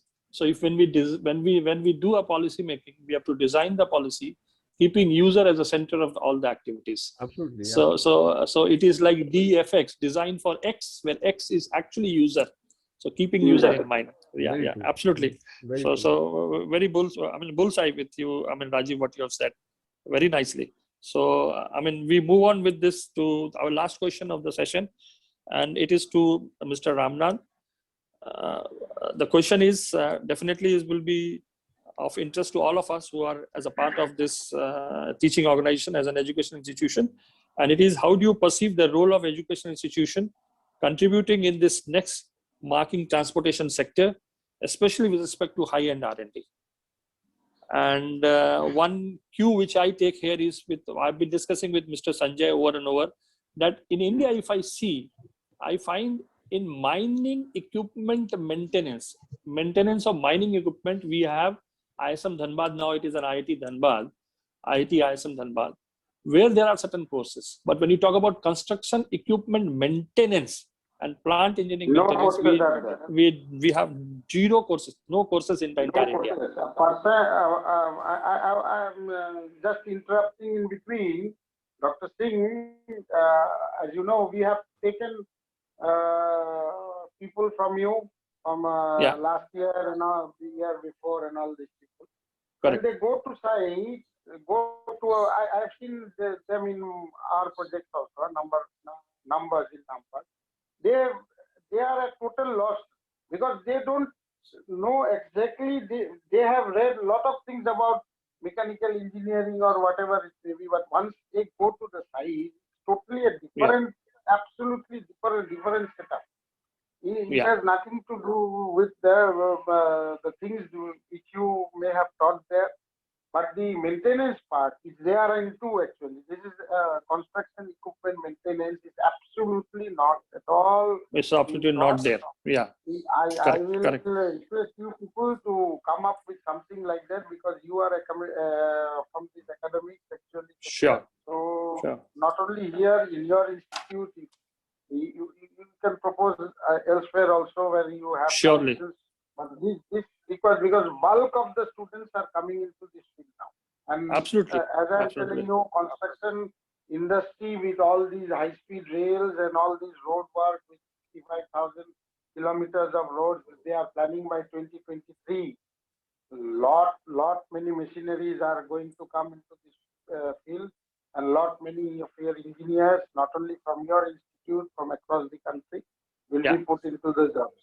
Yeah. But they will again, I'm telling you, they will feel at loss when they are at the site. Yeah, a huge opportunity for upskilling in this area. Huge opportunity. Not exactly at loss. Actually, their mindset will be changing. They may feel absolutely lost, and they will leave the site. We will definitely. Entire country also. Yeah. They will switch over to some other sector. Software, hardware is much easy sector for them. No, we will definitely. I mean, with the August gathering today, which we have discussed, I'll take the help of all of the esteemed members today, so that we can devise something in this area and create an opportunities for our generations to come, especially from mechanical engineering background as well. So with this, I move on to Mr. Ramnadh. Would like to listen from you on the question, sir. How do you perceive the role of education institution in the theme of this today's topic with respect to R&D? Thanks, Sanjit. So, this is very important and key role to play all the educational institutions. This is especially today's topic, transportation. Very few colleges offer and across the globe. So this, to be sure, the international cooperation in research is demanded by large and expensive facilities, because colleges must have these facilities to have the international tie-up. That is one aspect look at, and must aim to help the policymakers and government and public agencies to enhance our transportation system. So that's something that has to be oriented to in that way. And the more what I feel is modernizing our transportation infrastructure, or the way we require interdisciplinary research team. Okay, that is something has to be done, and you have to, and you also have to create interdisciplinary graduate programs by using existing courses, so that that will students will pick up their very speed and career paths, and a multidisciplinary approach has to be there. This is something we are talking about the technology, and we are talking about the new way of looking at. So multidisciplinary approach is a strategic approach, must be there for any university. So that's what I would say. Right, sir. Right. I mean, point well taken. I mean, this is something probably all the faculty members who might be listening to all of you today will be interested, and probably this calls for a little internal brainstorming with us, coming up with certain innovative areas where we can come up with some short-term and long-term programs for our students and even for the working professionals as well. So with this, I thank all of you, all the esteemed panel members, for putting up a great show. Probably end to end, we have covered everything in the transportation engineering area. And I'm sure we could have taken it more deeper also, but this program has been designed only for 1.5 hours, where probably we cannot take one subsection of this and can dwell more deeper. But of course, we can think of such kind of instruments later on with the help of our advisor, Dr. Sanjay Muttal. Dr. Sanjay Muttal has been introduced to all the guests today on the panel. He is the CEO of Kontempore Leadership Solution, a very, very highly acclaimed, seasoned HR person from the HR fraternity. And we are always blessed by his thoughts, his advices, and the way he put up the things in his, you can say, way of expressing the problems and mitigating those problems. So we always look forward to his advices. With this, I request Dr. Sanjay Muttalji, if you can please sum up the entire proceedings which we did it today. Though we started a little late by 15 minutes, sir, but we are almost on the time. And thank you for spending the last 2 hours with us. Over to you, Dr. Sanjay Muttal. Thank you, Saranjit, again, and thanks very much for putting me in the spot. I'm absolutely not qualified to comment on anything that happens in the transport sector, except that it was a huge learning for me from all of you today. Must thank Mr. Ramnadh, Mr. Nehru, Mr. Manocha, and Mr. Roy for giving us the ecosystem, defining the ecosystem and architecture of what is in store for transport in terms of what we are looking at and staring at. Transport has become from necessity, need to way of life today. And I think future is going to completely define it by in terms of autonomous mode of transport. Future is going to be defined by AI, robotics, and what have you. Socio-economic issues that the panel flagged off, I really enjoyed that in terms of the demand for mobility, in terms of the volume of traffic. Demographic trends are essentially drivers of the future mobility and transport.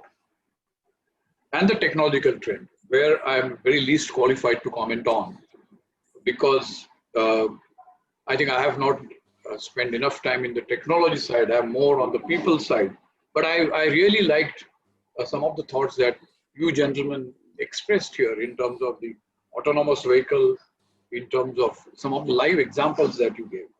But what really ticked my mind was what Mr. Nehru said, that engineering and technology is on the hard side, but the behavior is on a soft side.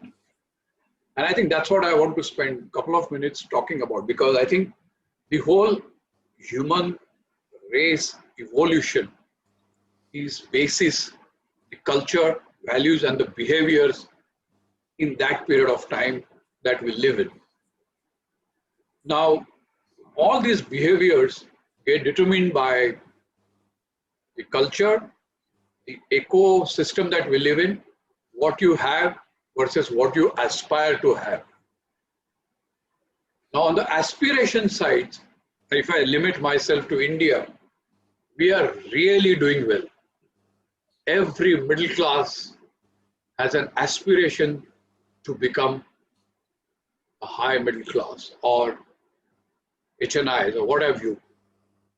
One of the aspiration drivers in that, of course, is vehicle, mobility, and transport.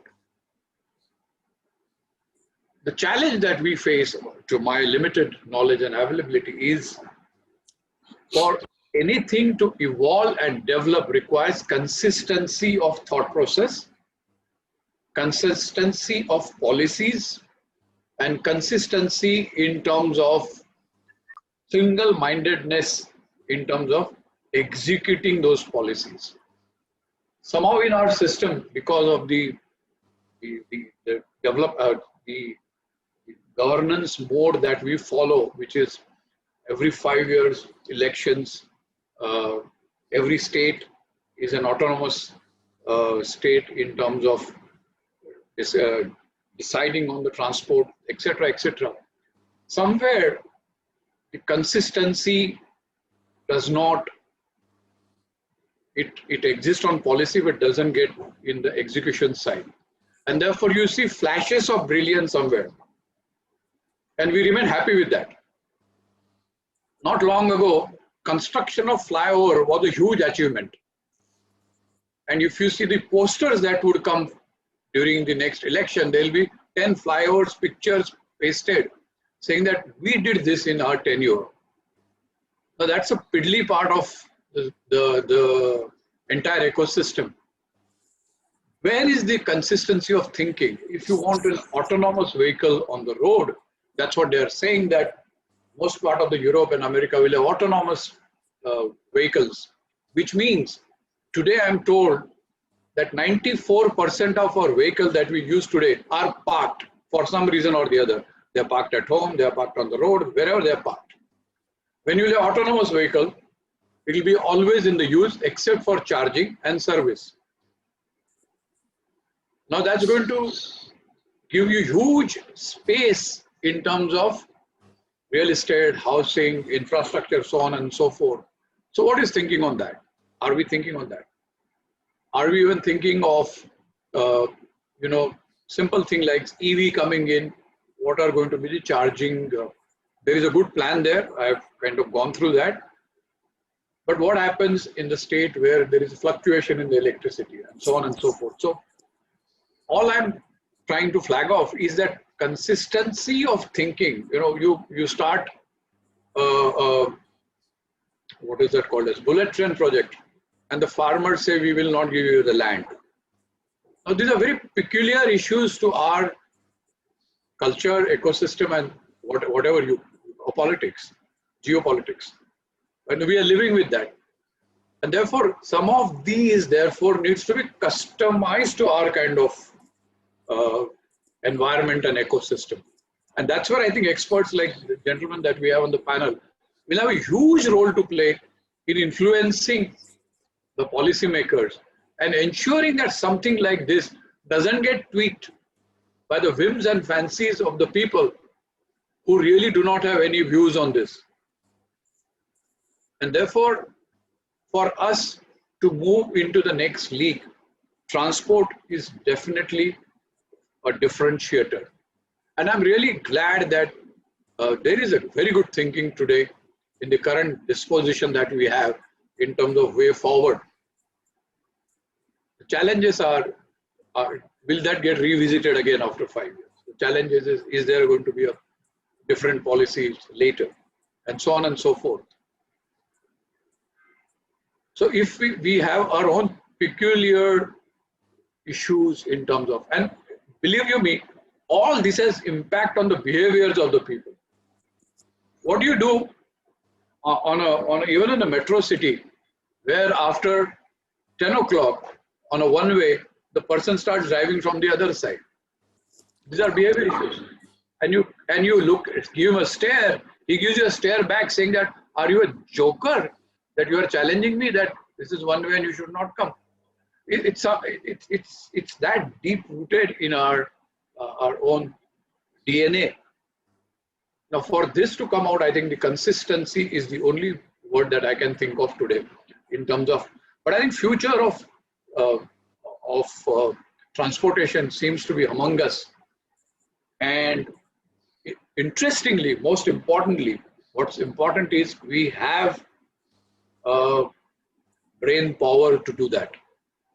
Most of the technological advances, wherever they are happening, the brains are loaned out from India, or Indians are loaning that entire tech power to the whole ecosystem. And therefore, our ecosystem, especially from where we have organized this event, universities like KIIT will have a very fundamental role going ahead in terms of contributing to that might of brain power. And therefore, I'm very glad that we organized this event today. Thank you, sir. We look forward, we urge, we exhort the experts on the panel today to please join us as in contributing and making us up to date on the entire transportation thinking that we have in the university. One thing that we always take pride in KIIT is that we are a curriculum, we have student and student behavior akin to industry, and therefore our industry engagement is highest amongst any universities in the country. And therefore we would request you and your support as we move ahead on this journey. I again want to thank all of you, the experts, the participants today, Saranjit and Mrutyunjay, for a very engaging session this afternoon. And I was delighted to be present here. I have another engagement now, so I'm going to request pardon from the speakers today. Thank you very much. Really enjoyed talking to you. Thank you. Thank you. Thank you, Muttal sir. Muttal sir, just for your information, all the 4 people today on board are also on board for our Board of Studies for Construction program, the MBA Construction Management program. So probably you will be also seeing them when we do small workshop with them later on with our that MBA program. Sorry, I was giving. Yeah. Sorry, I said all these esteemed panel members are also on Board of Studies, the new MBA program in construction management. So you will be actually connecting with them again. When a separate mode, we'll be having a small workshop on curriculum development, which we are doing. So with this, I thank you, all of you. Thank you, Muttal sir. I pass on my last baton to our own Professor Bera, who heads our industry engagements from School of Civil Engineering. Over to you, Bera sir, for the vote of thanks. Thank you, Saranjit sir. A very nice introduction given for me. Thank you. And it's my pleasure to present the vote of thanks. So before going to vote of thanks, I'd just like to say this is a very engaging, beautiful panel we have seen after a long time, right? Especially Manocha sir is very nicely pointed out his views. And Ramnadh sir also said there are actually the panels are the 4-dimension panels, what I am thinking of.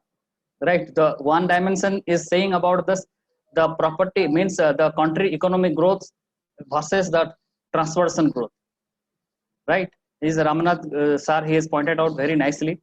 And I also said ki Rajiv Nehru sir, he has also said most of the time the innovation is the key factor for any kinds of activity, especially the transportation. So innovation is the miles we have to taken care of, because we have brains, but we have to adapt in a proper way to nurture it. So thank you, Rajiv Nehru sir. You have given a very wonderful session with us.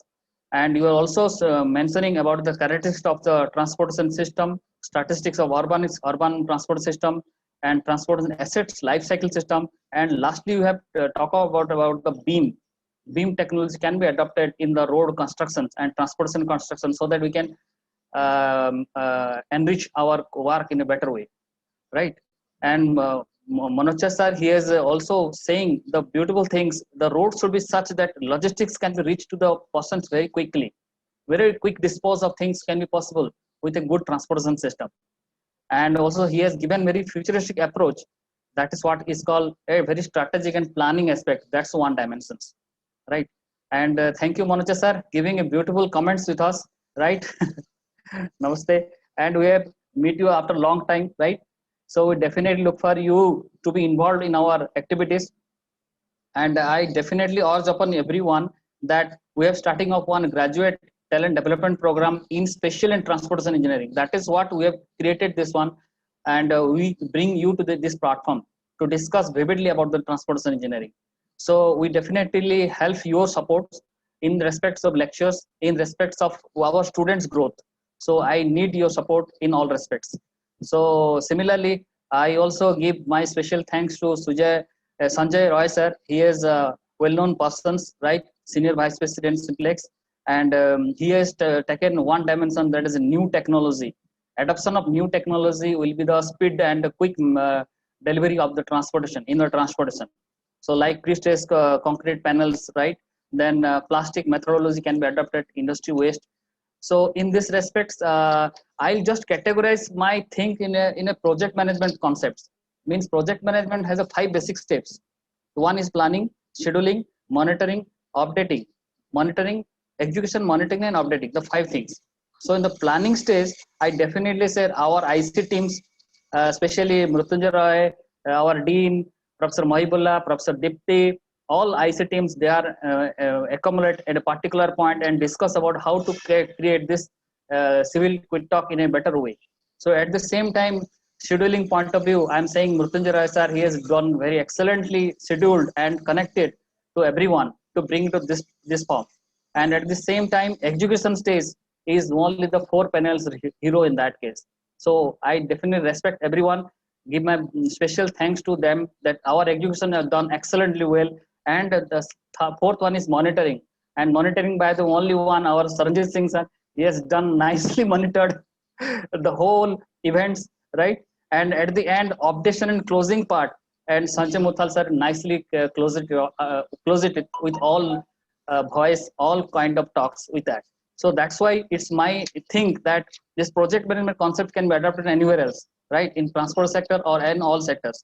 At the same time, this whole concept have built up in a particular cell, in our dean's room, right? All concepts were developed in our dean's rooms, and dean is with us, and he's one of the dynamic and very jolly persons to create everything in a very good way. So thank you, Maulik sir, for being with us to make it this kind of events. And under your guidance, we have also started three more GTD program. That is one on Port and Harbour Engineering in association with Global Archer and CGO Surveys in Bombay office there. And they have grown up with our students in last 3 to 4 years. And another one we are going to start in the remote sensing GIS. This is basically the spatial collections data, how to develop this data in a better way by using different kinds of advanced equipment survey method like DGPS, drones, LIDAR, like this. So we are giving this course to students very soon within the week. And at the end, this whole management is done for whom? For the students. So that is what the students' strength and student interest is drag us to bring this kind of event. So thank you very much, all the students, all the MTech and BTech students who are presenting. I think around 100 plus students have joined today in this meeting. And at the last, the school is always open to everyone, sir. So this is one of the best schools you can find, and faculties are in a very wonderful faculties are there. They are interest to interact with the peoples who are being associated with the industry or academia in all cases, because in this 2 to 3 years we have connected number of peoples, maybe abroad peoples in our conferences. We have developed 3 conferences, international level conferences, as stated by Maulik sir in his presentation. Thank you very much once again giving me this small time, and the time is also over. Around 2:40 is coming, so let's have good time with you all. Thank you very much. Thank you, Professor Dilip Bera. Okay, I think we should wind up the session. It's already. Yeah, so Mrutyunjay, I was saying we should not stand in between our esteemed delegates and all the listeners and participants, in between them and their lunch. Yeah, so we have. Yeah, sir, sure. Yeah, so thank you for bearing with us for a delayed session by half an hour, though we started late by 15 hours. It's a great session, Singh Saab. Lunch can be taken later also. Sure. Thank you so much. I thank individually all of you, and we look forward connecting back very soon. As I have told, we have starting with a new program, and Dr. Muthal will be a part of certain deliberations which we'll be doing. Coming week, probably we'll have a small workshop on the curriculum part, probably which we are thinking of. With this, I thank each one of you. Thank you, Mrutyunjay. Thank you, Professor Malik. Thank you, Professor Bera, and thank you all of you. And have a nice weekend ahead, and have a great, good time. Thank you so much. Thank you very much, sir. It was a great effort on part of you all KiiT officials. Wonderful for our nation. Really thank beneficial. you. Thank you, Manocha sir. Thank you, Rajiv ji. Thank you, Rajiv ji. Thank you, Ramnadh ji, and thank you, Roy sir. Bye.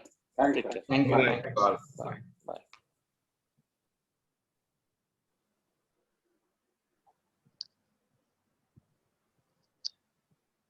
Mrutyunjay sir, if any queries are there from the student point of view, let us mail to me or Maulik sir or Mrutyunjay Ray sir, so that we can share the questions to our panelists.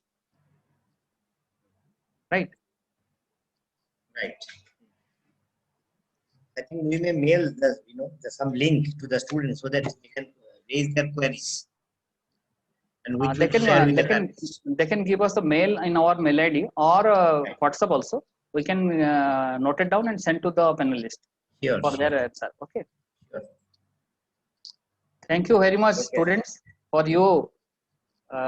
This program is, and you have also encouraged us to bring lots of programs with the lots of delegates, the panelists we can bring for you, and let us discuss in future ahead what the best can we do for you. Yeah, we are very much thankful to students. They are here up to 2:40, you see, and it started 12:30, so lunchtime done. Yes. So really. Thank you so much. Thank you so much. Thank you, sir. Yeah. Thank you, sir. And we have, many first year students also, Vera sir. Oh, yes, very good. Yeah. Excellent. I really find it great. Yeah, we have MTech also, BTech also, all PhD also, right? Yes. Yeah, thank you so much. Thank you so much. Thank you, sir.